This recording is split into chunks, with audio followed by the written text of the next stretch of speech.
शेरशाह की जो अगली विजय है वो है रायसीन विजय। ये इसके जीवन का एक काला दाग है। जैसे अकबर के जीवन, चित्तौड़ का तीसरा शाखा अकबर के जीवन का काला दाग है, उसी प्रकार शेरशाह के जीवन का शेरशाह, इतिहासकारों ने शेरशाह की मुक्त कंठ से प्रशंसा की है, बिल्कुल प्रशंसा के लायक भी है, क्योंकि ये कुछ नहीं होके भारत की बादशाह हासिल की इसने।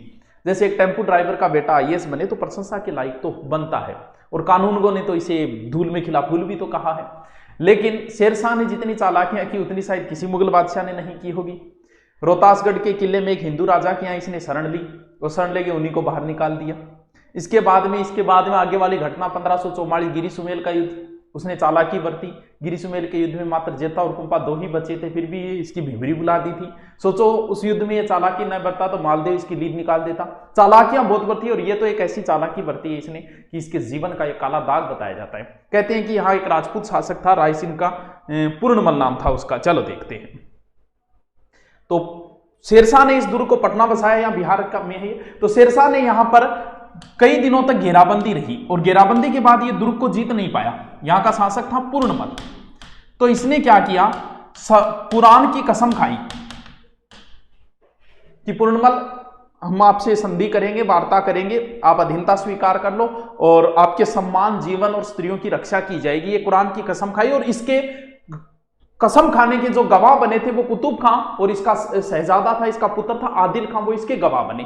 पूर्णमल अपने दुर्ग के मुख्य राजपूत सरदारों के साथ द्वार के बाहर आ गया।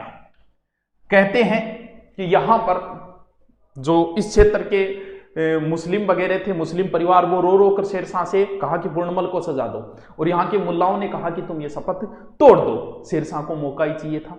शेरशाह ने, कहते हैं कि सुबह सुबह ही यहाँ पर जो बाहर सरदार आए थे उनको घेर लिया। उनको लगा कि शेरशाह अब गद्दारी कर रहा है, तो उन्होंने अपने बच्चों और स्त्रियों को मारना शुरू किया, और यहां पर जोहर भी हुआ। शेरशाह कहते हैं कि इतना करते क्या, जो बचे थोड़े बहुत उनको गुलाम बनाया, और ऐसा कहते हैं कि पूर्णमल की जो पुत्री थी उसको बाजार में नाचने के लिए शेरशाह ने छोड़ दिया था। यह शेरशाह के जीवन का एक काला दाग है। ऐसा काला दाग है कि इसकी जो शपथ लेने के जो गवाह बना था कुतुब खां, कहते कि उसने इतनी ग्लानि महसूस हुई कि उस कुतुब खां ने तो इस घटना के बाद सुसाइड ही कर ली थी, आत्महत्या कर ली थी।